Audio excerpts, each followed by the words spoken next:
for joining us for another edition of. Well, I guess this isn't Lab to Market, is it, Fuad? This is just UC Lab. And who are we at UC Lab? I always catch hell for this from Fuad every day because I don't introduce ourselves properly. Well, he's laughing, but it's true. I'm always bad at this. So, who is UC Lab? Well, we are a agency devoted to digital transformation. And Fuad, what is digital transformation for anyone that may not know? I think it's a transformation of not necessarily only how things we do, but how we think, um, and the mindset of an organization to do things as much as possible in digital ways. And of course, we're not just referring of paperless organization, No more pens, everyone. which is an important part of it, of course, a part of the journey. But also the experience part, the automation part of workflow, experience with your customer stuff, everything that you think of doing in a new way using the emerging technologies that removes a lot of burden, improves your ability and capability to do things at scale. I think Amazing. that's a vague explanation, but I think there could be better definition of digital Well, transformation. I think we're going to drill down into one of the tenets of it today, which is cultivating a data driven culture, um, which a lot of it is rooted in digital transformation. I mean, if you're going to do anything in the digital transformation space, you need to make sure that your data is, first of all, there, and second of all, accessible, democratized, as you like to say. Um, and I think that's where a lot of organizations kind of they have good intentions, but they don't necessarily have the tools or everything put together to achieve things like AI insights and things like that.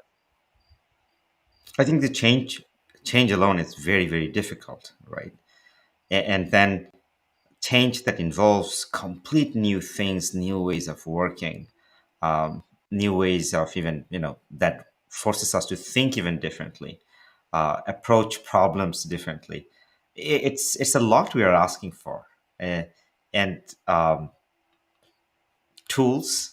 I think facilitation from the top to bottom. That's a big pillar to to to getting success with data instilling everywhere in your organization.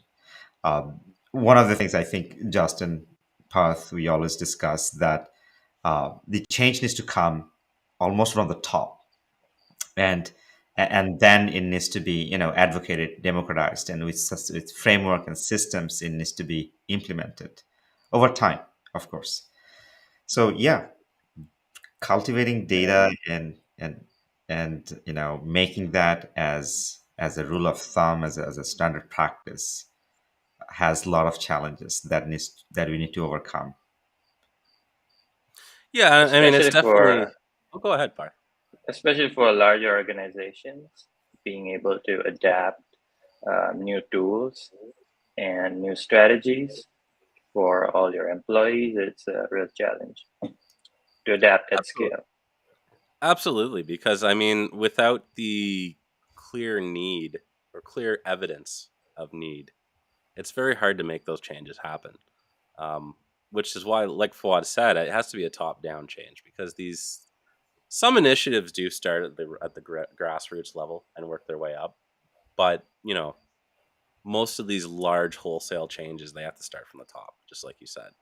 And I think what we're going to show today is some examples of these wholesale changes and how it's affected some of our clients. And Justin, just to add to that, for example, all sales leaders, they know they need CRM data, but ultimately, despite the fact that leaders are craving for qualitative CRM data, but we are not, staffs are not entering qualitative CRM data at the end of the day. We see so much junk in the CRM. So again, top to bottom, I mean, that not alone would, you know, make bring success. So you need a framework, you need a approach with with again data driven approach as well. You need to see who is adopting, who is not adopting. You need to pinpoint areas in your organization. What are the challenges that's actually stopping the adoption of insights and database decisions? And from there, you can actually start removing those obstacles one by one. Well, and I think that's one of our specialties along the way is creating automations or assistive tools that can fix those kind of stop points, because a lot of it is um, procedure. It's remembering to do things, and a lot of it is having the time to do the things you need. So, in a sales process, does your sales rep who has, a quota for the day of, X number of calls have the time required to actually enter qualitative CRM data? And a lot of times the answer is no, and that's where tools like our friend Blue Cap here come in to enter much of that data, or as much of it as it can, automatically, which is a huge, huge, huge fix to the entire chain, right? Because if you're not getting that CRM data in, the And very Justin, the we have very seen backbone of it is we, not we have there, right? seen absolutely, and we've seen managers or organizations, have models for incentivizing or penalizing, and also we have seen lots of nuances with those, because ultimately we're lazy. We always find ways of polluting this kind of data platform by templatizing perhaps things, and then we just copy paste things, and ultimately we're not getting qualitative things from those models either, which is incentivized models. The person who enters the best data gets a holiday to Mexico. I don't Doesn't think work. everything can be solved with carrot and stick. 100%. So yes, it needs to be really a lot of things, as you mentioned, tools, perhaps also infusion of those models of uh, some sort of performance, and also visualizing uh, the performance to the staffs themselves, democratizing the data so that they can take decisions, and they can understand where they're positioned in terms of adoption of the data versus the rest of the team members in an aggregated way. And that will help them understand, okay, no, you know what, I probably need to be more data driven. I'm not helping my team. Well, and that's where the culture part of the today's topic comes from. It's like you're building a culture of data. Absolutely. Absolutely. Now, before we get into the examples, one of the frameworks that we use that has three pillars, to first justifying to the top of the organization, to the top C suite level, is the revenue analytics. We bring in analytics and clear insight in terms of what's driving the full of your company, what's working and what's not working, some primary performing indicators that CEOs, COOs, and CFOs are really interested in. Once you can get them on board in terms of valuing data and analytics, then we get into operational analytics. We include managers from all business lines to really understand what are the key metrics that are important for you in terms of operation. What will tell you, instantly in your dashboard where to look at today so that you can overall scale your optimization effort and immediately see impact. Identifying these metrics with managers, we try to educate them, how those metrics are actionable. And as they take those actions, they also buy into the concept of analytics.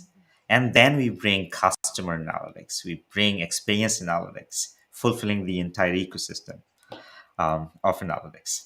And of course, after that, depending on line of business and so forth, you have asset analytics, inventory analytics, and all different kind of embeddable micro places that Justin and Parth and us were going to show how analytics can transform the way we work, and giving these insights to each one of us actually helps us make ourselves better, and that aggregatedly gives truly reflects in your bottom line.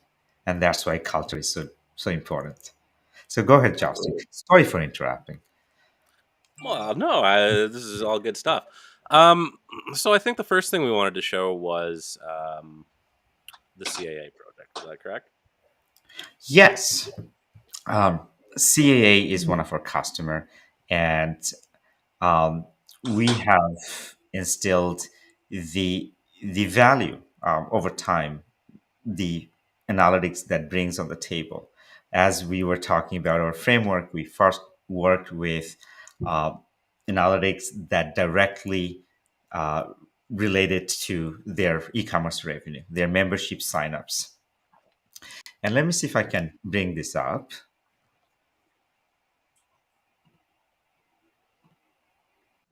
Yeah, and it was an interesting way to apply analytics to this problem because they came to us looking for well, what were the original specifications of this project? I believe it was to redesign their sign up flow to be faster and easier to use. Um, we kind of approached it with the experimentation kind of approach, which is instead of just saying this is the design, the one true working design that will work no matter what, based on because we told you so. Here are three. Let's test them out individually. So here's the original design that they had in mind. One of their chapter members had this particular flow in 4 different steps. Very simple, nothing distracting along the way. Gray background, clear titles, clear fields, labels, and so forth. As you go through the steps, um, you get the similar experience. Again, no brand information other than your header and so forth, no distraction.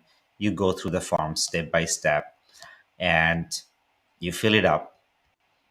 Yes, it is already a great experience because you've segmented this, information that you take from the customer in step by step. Imagine these 4 steps if it was in one long form, how that could look like. So this is what they have in mind when they came to us. We said, absolutely, let's do this. But along with this, let's also add few other variations and see if we can find any differences in outcomes. And from here, And I think projects like this are some of my favorite because I find multivariate testing to be fascinating because not only are you redesigning something, but you're redesigning it and then testing how people respond to it, which is adding the data layer to the overall design experience, which is just cool.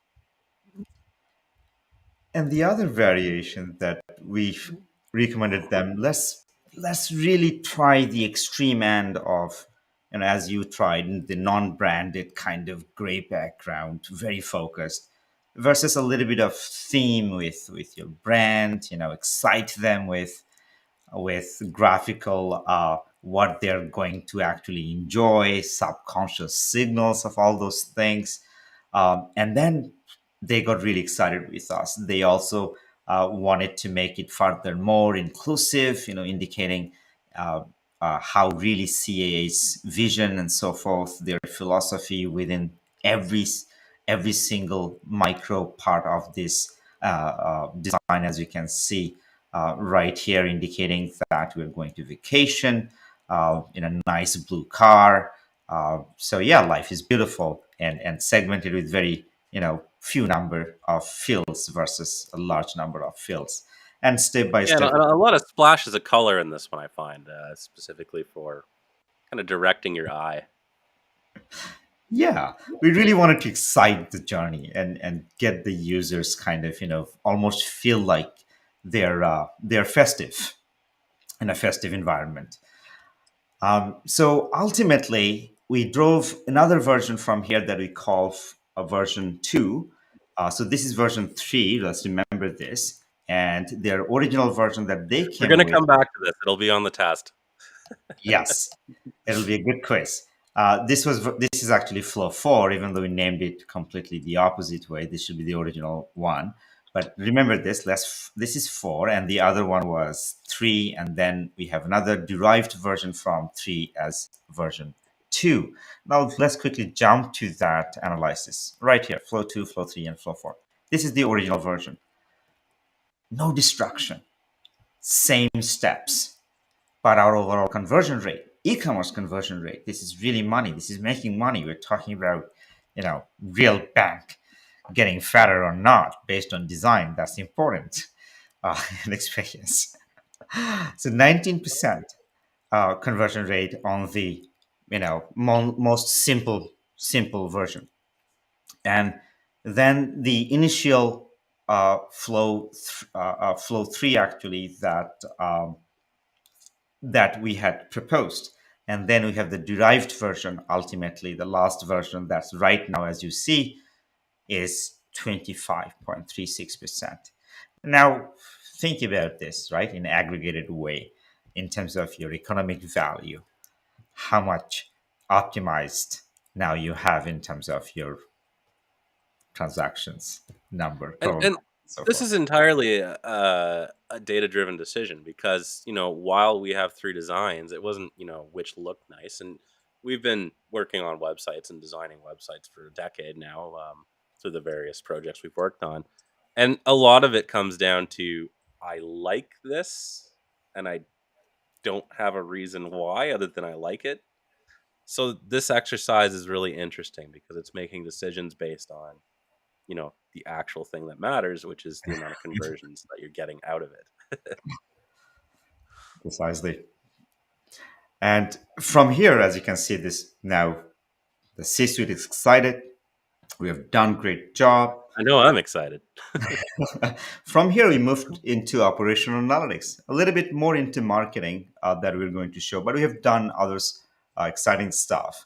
But something that we can share is more from the perspective of marketing operational analytics, understanding deeper how other factors, internal or external, directly relevant to our performance, and if you can take better decisions from those insights. Here, what you see is a temperature data directly overlaid with transactions data.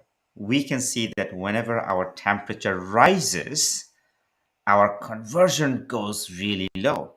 Whenever our temperature goes down, our transaction goes actually up. So here we can see when it rises a little bit, our transactions go down.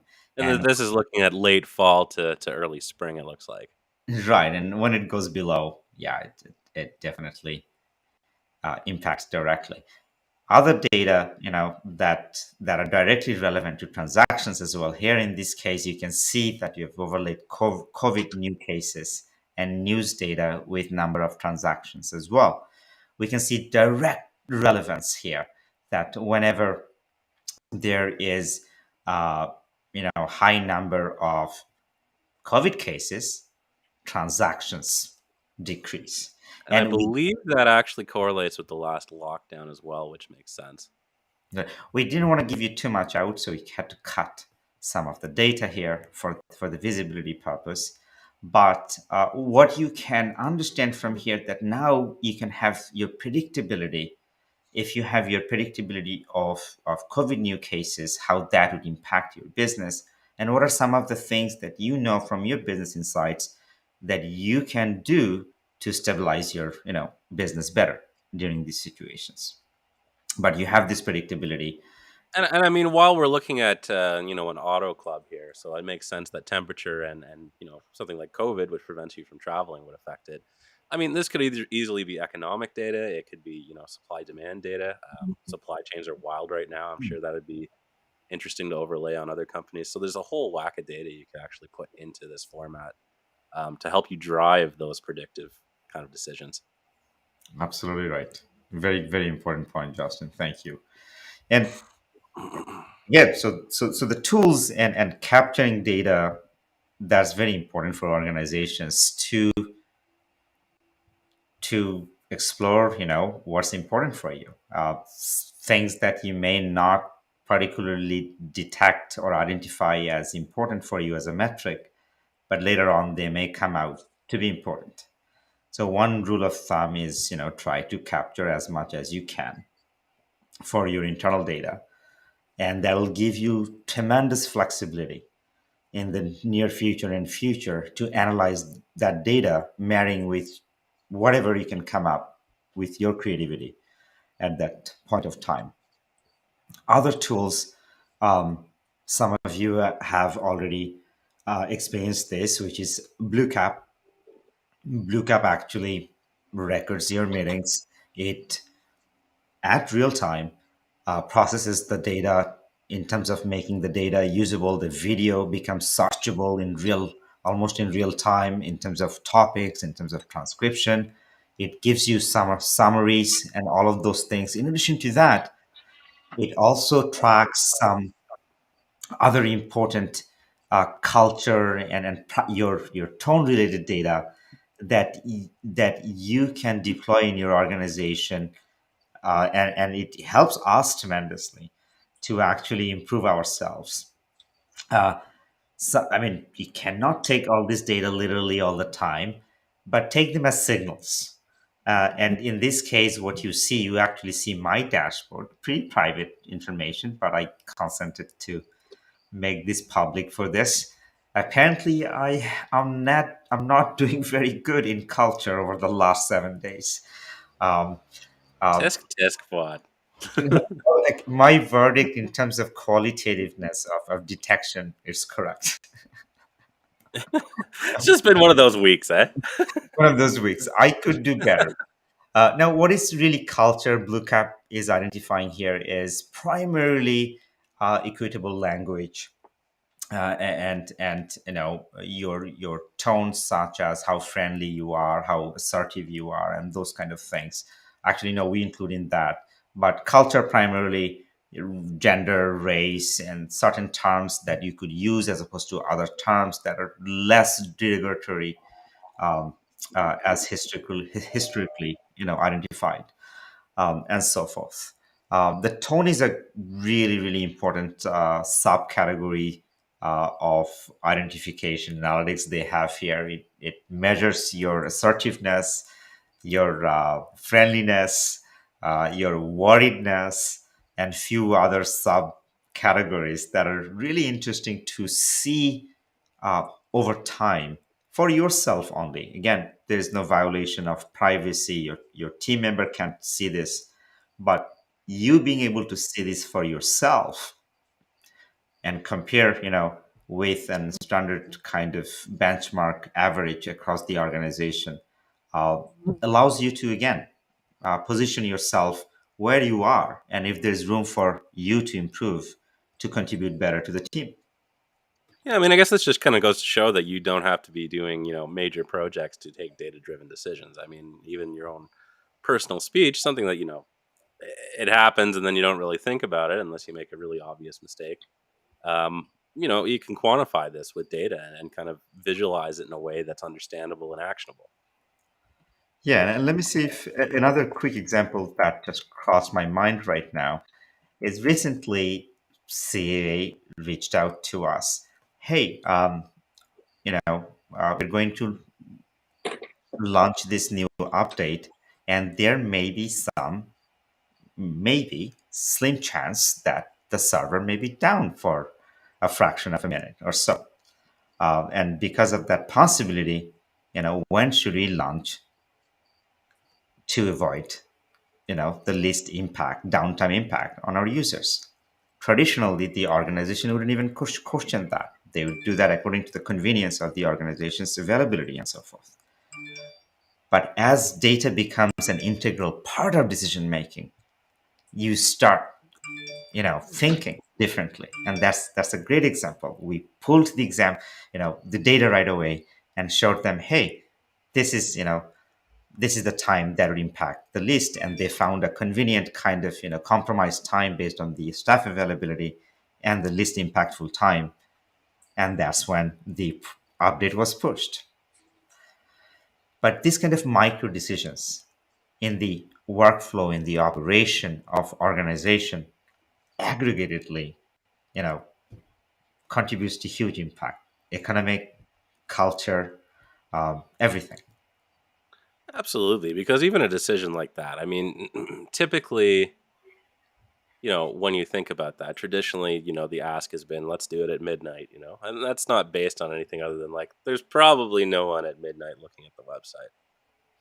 But interesting enough, I remember looking at those statistics you sent, and it turned out that like 3 in the morning was the optimal time, 3 to 6, which is not the standard thinking there. There's people shopping for uh, auto services in the middle of the night apparently. So it's really interesting to see that, and it's even more encouraging to see that organizations kind of take that into account um, when scheduling these kinds of things. Because I mean, it's all about user experience at the end of the day, and the best user experience is to have a website that's not down. Absolutely, absolutely agreed. And this kind of self-served analytics that we're looking at right now, I can see when I do my most meetings, my teams do the most meetings. What are the business meeting outcomes based on what day and a number of meetings, overlaid with my engagement and sentiment. Again, allows me to think from time to time deeply and realign with my capabilities. I shouldn't do more than 6 meetings a day because I really don't perform that well. And these kind of things, if you allow your staffs as tools, as not necessarily incentivization or monitoring purposes, then I think it could be fundamentally embedded right into their practice. Um, yeah. Yeah, I mean, it's a good performance metric because it's not so much about saying you need to do more. It's about maybe we're using you wrong. Maybe we're doing too much. Maybe we're expecting too much or putting too much on your plate, and we can kind of rearrange that. Because at the end of the day, optimal performance is what you're going for. You're not going for, I need to do 30 meetings a week, no matter what. It's, I need to do the optimal amount for me. Um, what else can tools like Blue Cap do? Because it's interesting that we're talking about Blue Cap and the data driven decisions because there's so much data in conversation that has previously not been considered. And this goes back to the original conversation we had about CRM data being missing completely. So what does a tool like Blue Cap actually give us Well, aggregatedly?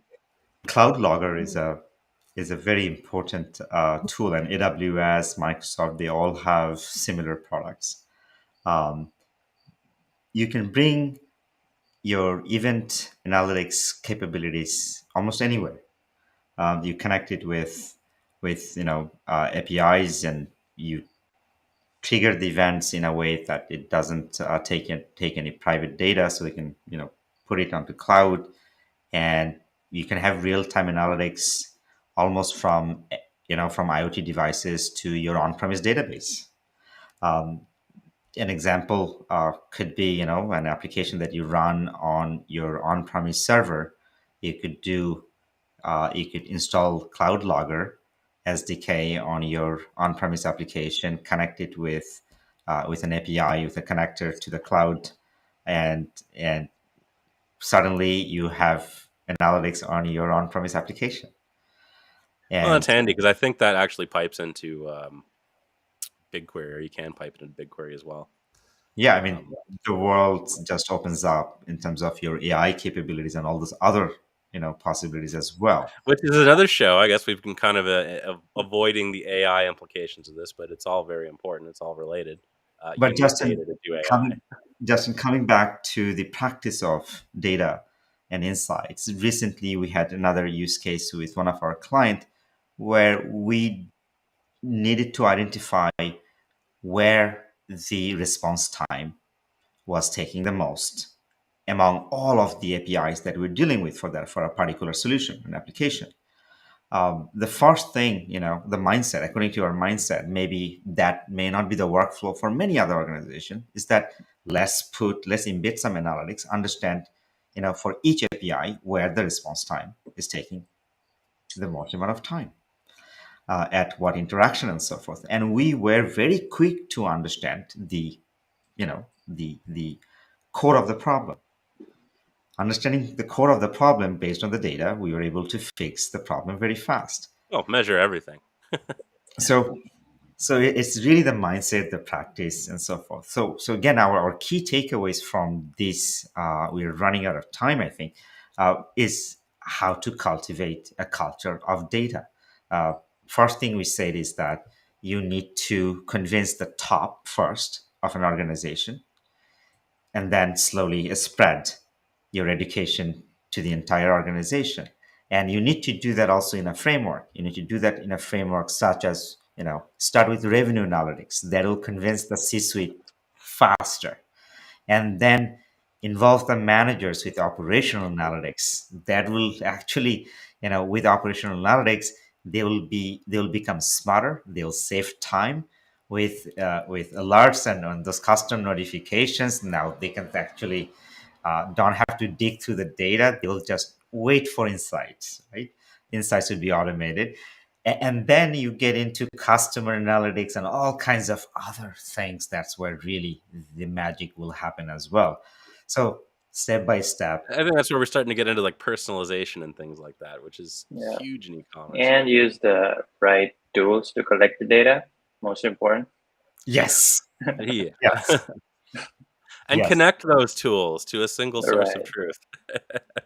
yes. One example that we use as data insight among us very much, that I really want to show you right now before we end it Oh yeah, is, pull it up. I just minimized that so we could see everyone talking here. let me see. I should have had it here. Yeah, I do. Is Jira. We use Jira very much for anything we do, micro projects, macro projects internally, as well as for our external customers, partnerships, anything you ask, we have a Jira board for it. And we need to find relevant conversation. We need to find a singular source of truth where this specific boards, or not boards, what do you call this, issue Cards. rise Issues from, card. cards rise from. And what we have done with an integration with Blue Cap and Jira is that we can automatically find this single source of truth, this relevant conversation around this specific issue automatically from past conversation. Again, that automatically was captured. I didn't have to do much. So within a few seconds, these are the meetings that I had that actually talks about Zoho integration and Zoho Marketplace app, and as well as not just keyword, but the intent, everything together that's constructed, or that's available within this specific card. And as I go into this specific meetings, I can see the summary of that meeting. I can see specific key takeaways. I can even see, agreeability and disagreeability, how they received, each participant of the meeting and so forth. And I can pull from all of this meeting that it found relevant right here within place without going anywhere. And And it's imagine, it's handy because most projects go wrong um, because of a lack of understanding, and that lack of understanding typically starts at the very beginning. yes, Um, so having this reference material handy where you work, and that's the important part, where you work, uh, Yeah. eliminates a lot of that uncertainty and gives you clarity on a lot of these matters. So it's very cool to use data in this way. just a joke. This is one of our investors. Looks like he wasn't happy that day.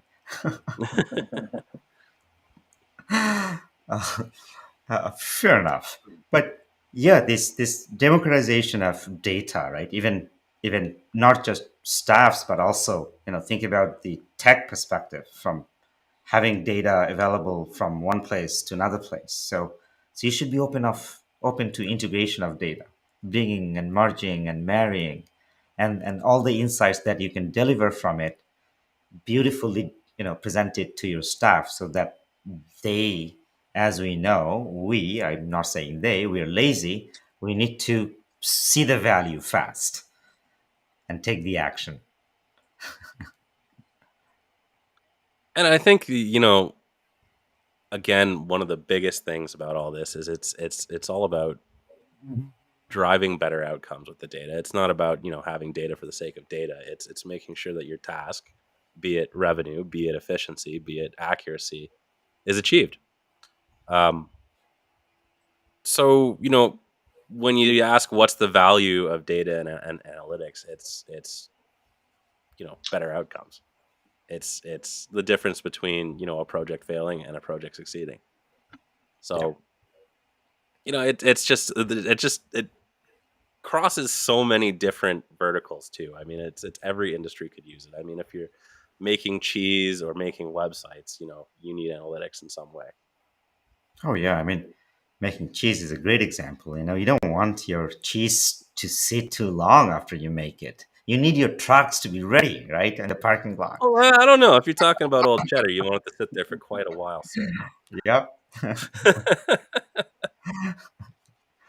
That's Well, you don't want your milk to sit there until it turns into cheese. That would be bad.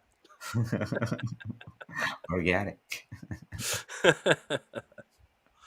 Alrighty. thanks. Well, I think is that our basically everything we want to talk about today? Oh yes, that is it. And the value of data-driven culture is even beyond just success and failure as well, because you don't even know what you're missing out. Because collectively, you could be achieving what you don't know. It's so hard to segment it too because I know all of this leads into the AI play as well. I mean, if you have data and analytics that you can understand, then you have data and information that an AI can interpret in thousands of ways that you didn't even think of. So I think that's something we have coming up. I don't know if it's later this month or later in the year, but we'll be talking I a think lot we more have about. another live stream happening tomorrow from Is tomorrow the one I'm thinking of? I don't know. the cloud transformation. Isn't that tomorrow? Yeah, Yeah. it I'd, is. I'd It have is. to look, but I know we're doing that sometime soon. Yeah, so I'm really looking forward to that one. You guys have lots of interesting things to show, I think. Maybe. Very cool. Very cool. Well, thank you everyone for watching. This has been well, I keep wanting to say it's another episode of Lab to Market and keep forgetting it's not Lab to Market, but it's another episode of the Justin Fawad and Parth show. Aye, aye. Everyone knows where to find us. We're available on LinkedIn or www.uclab.ai. Uh, let's talk about your data driven culture. How do you get started? How do you improve it? 30 Yes. minutes, all it takes. Have a great summer. The rest